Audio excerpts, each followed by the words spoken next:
Hi everyone. Today's session we're going to focus on the AQA Language Paper 1, specifically Section A. Series of lessons focusing on how to approach each question. There's already a creative writing lesson on the YouTube channel if you want to check it out. It's Team English Mid-Tech, and hopefully you'll be watching this on there as well. Today we're going to focus on question 4, which is an evaluative question. Specifically, we're going to focus on the text from the extract from Brighton Rock. If you want to follow along with this as we do it, if you Google Brighton Rock extract AQA paper 1, and you can either select from this first result or the second result, both will bring up this extract for you. And if you scroll down, this is the extract that we're going to be using today. So it's about a character of Collie Kibber, who Hale, our protagonist, is playing. Okay, so it's this extract that you're looking at from this particular series. So it's the SAMS 2 insert 8700, paper 1, V2, etc. That's the extract that we're going to be looking at in this session, and potentially 2 more sessions going forward. Okay, so the objective of this session is to identify and implement success criteria in writing effective evaluation of opinion. So to begin with, you should, for the record, you should go through first of all and read the full extract. In order to give you time to do that, if you want to pause the video now, go through, download the extract, read through the extract, and annotate as you would normally. So you're looking at character, you're looking at setting, emotion, that kind of thing. So if you want to pause the video now while you take a few minutes to go away and annotate that, do so. Okay, guys. Now, once you've had a look at the full extract, just to get you into thinking about the question coming forward, what I would like you to do is I've given you a little extract here, and I would like you to consider in this extract of the text, so this section of the text, how our nervousness, the feelings of being nervous and unsafe, how are they presented? So how does this section of the text show how nervous and unsafe Hale feels? I'd like to have a go at identifying a few quotations, at least 2, that you think best show his feelings. Okay. So at any stage, please do make sure you are pausing the video appropriately. Now, this has unfortunately come out of sync as it normally would, but hopefully this will work. So here we have the top grade criteria. This is the grade criteria for question 4. You evaluate critically and supporting with appropriate textual references. If we just go back a little bit and get rid of that, you'll see it's split into 4 levels. Level 1 at the bottom here that's covered by the grade 3 to 4.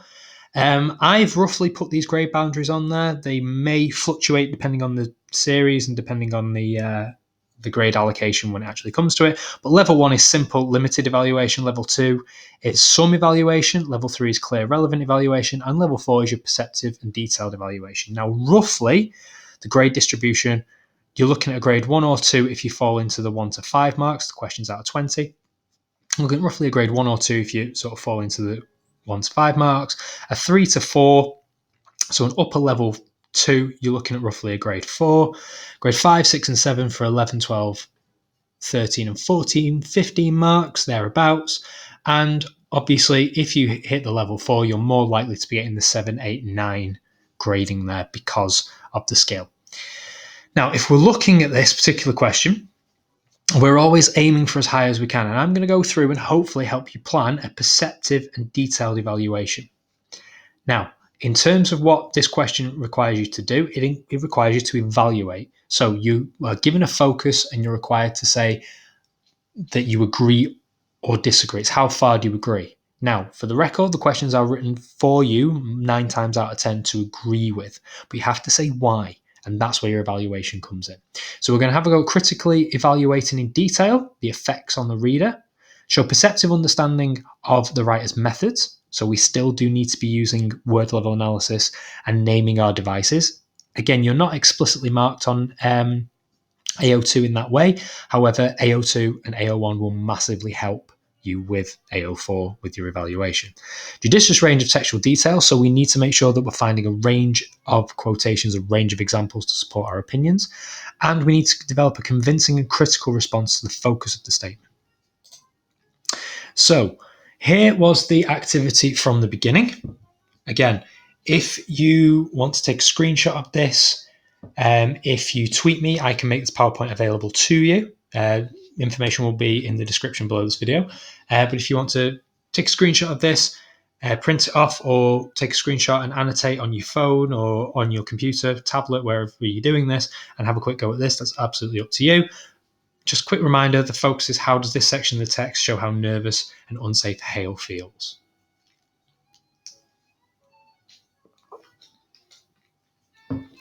Okay, so you may have had a go at that.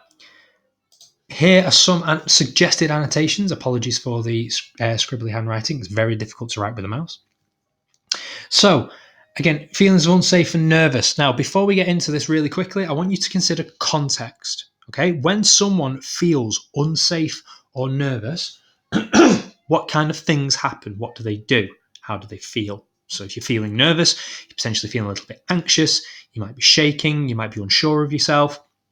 And again, the ways some people deal with that is to drink alcohol, because alcohol has a calming effect.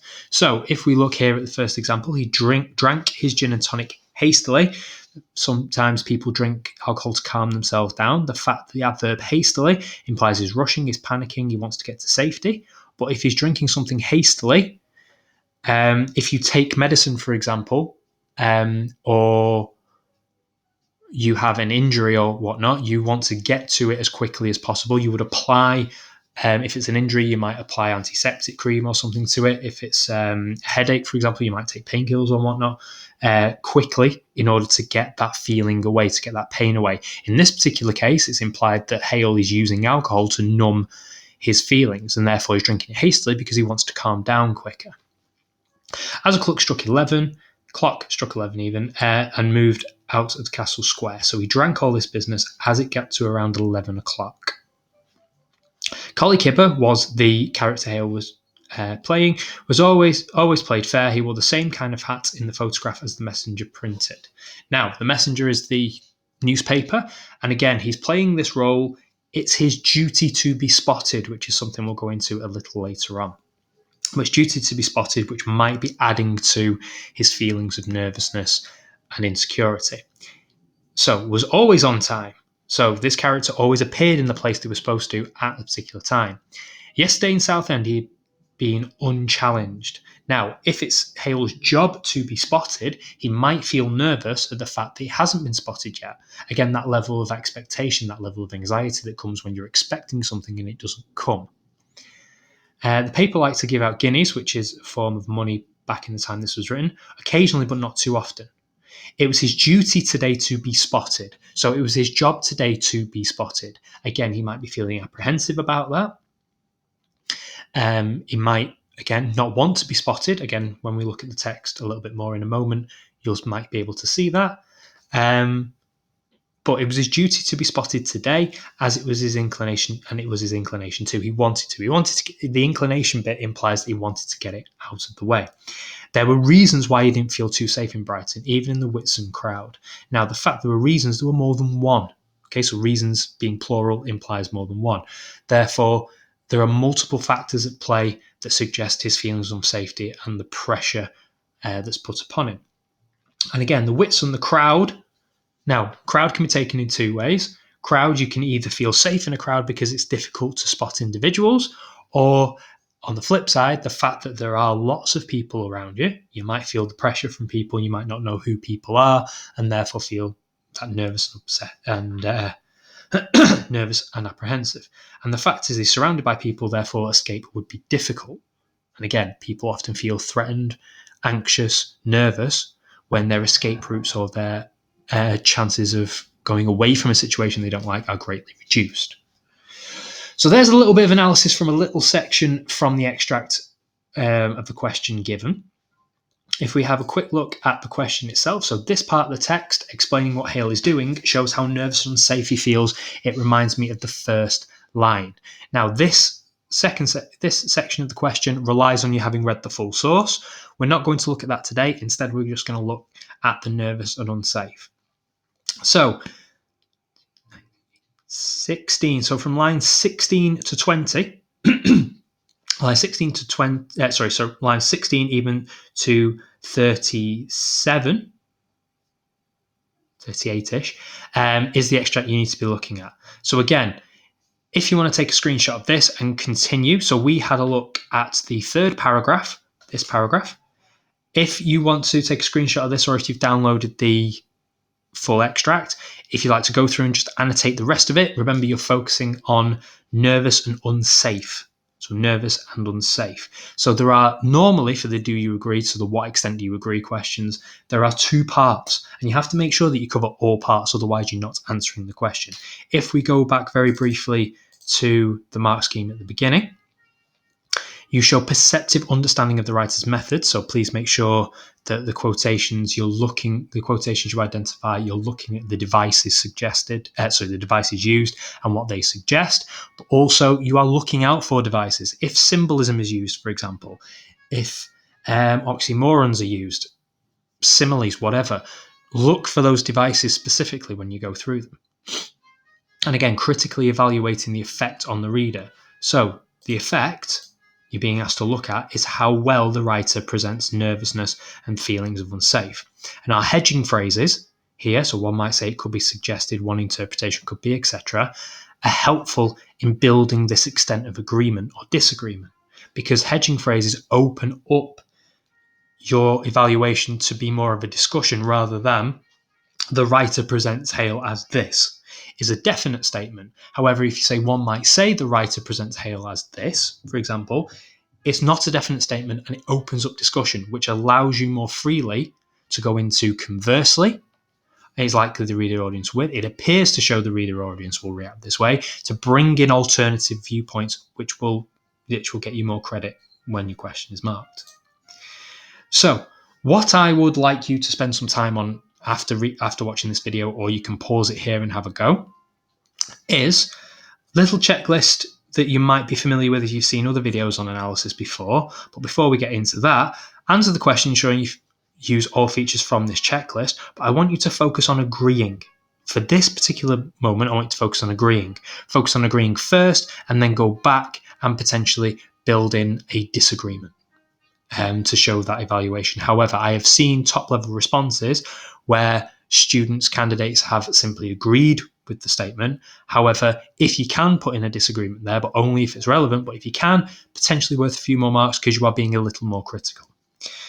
Now, if we look at a potential way to approach this question using the what, how, why structure that I have championed previously, again, quick reminder that the what, how, why system or the process has come from my personal evaluation of top level responses.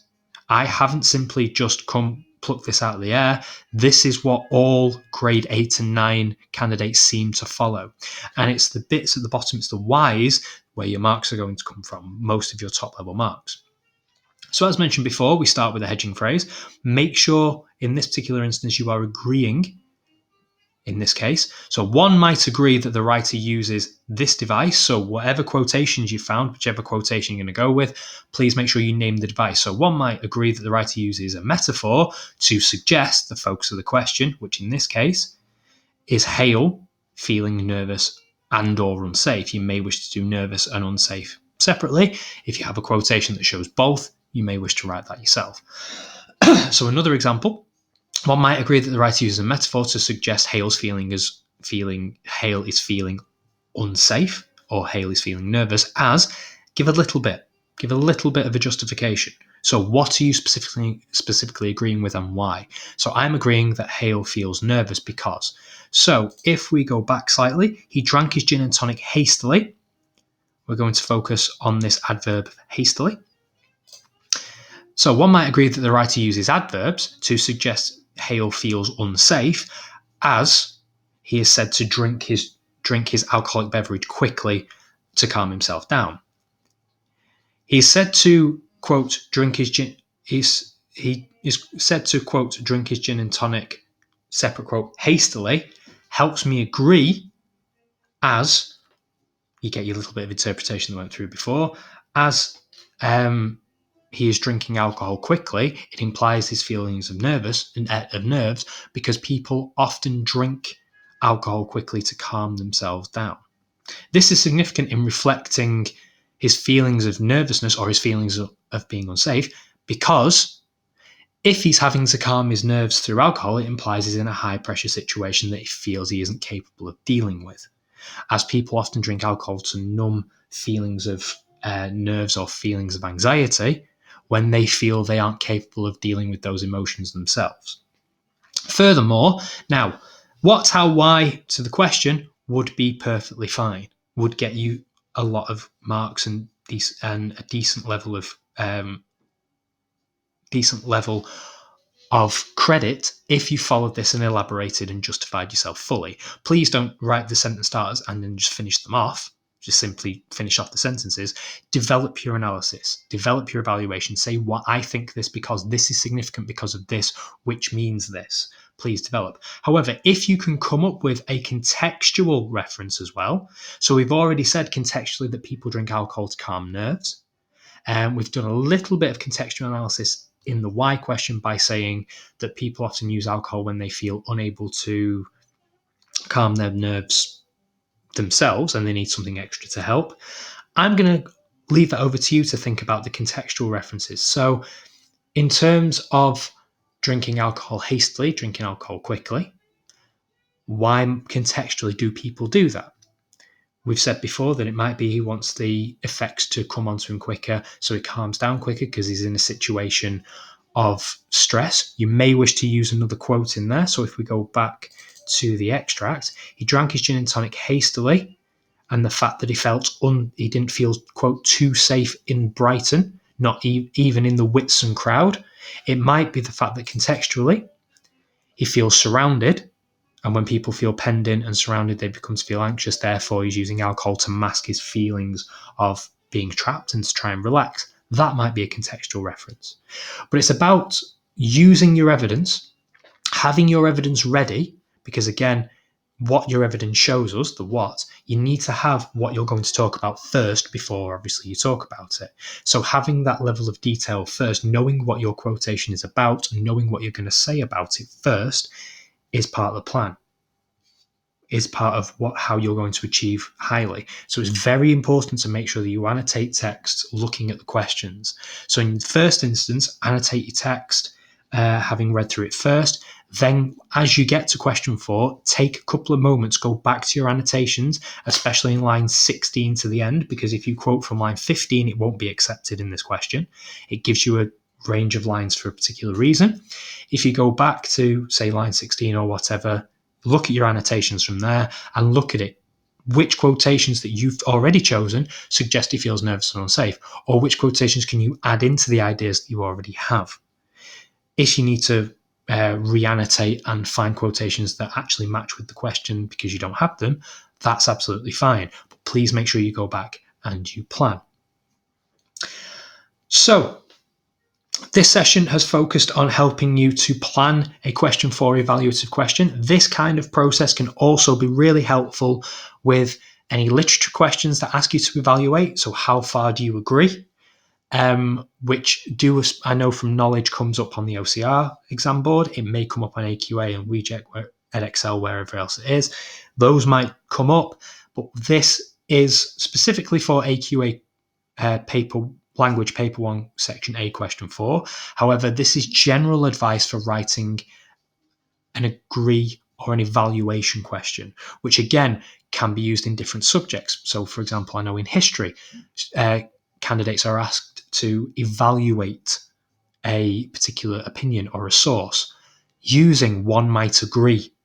And this process of what's shown, how the idea is shown, and why it is significant is applicable to any theory question that you will come across, especially in English.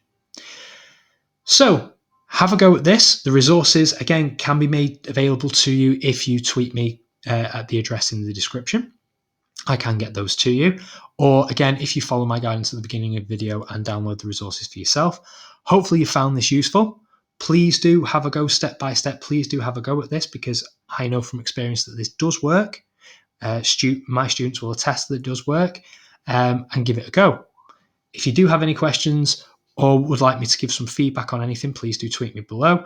But please bear in mind that potentially it will be a busy time. So if I don't get back to you as soon as you'd like, please keep that in mind. However, all the best. Hopefully this serves you well, and I'll speak to you next time.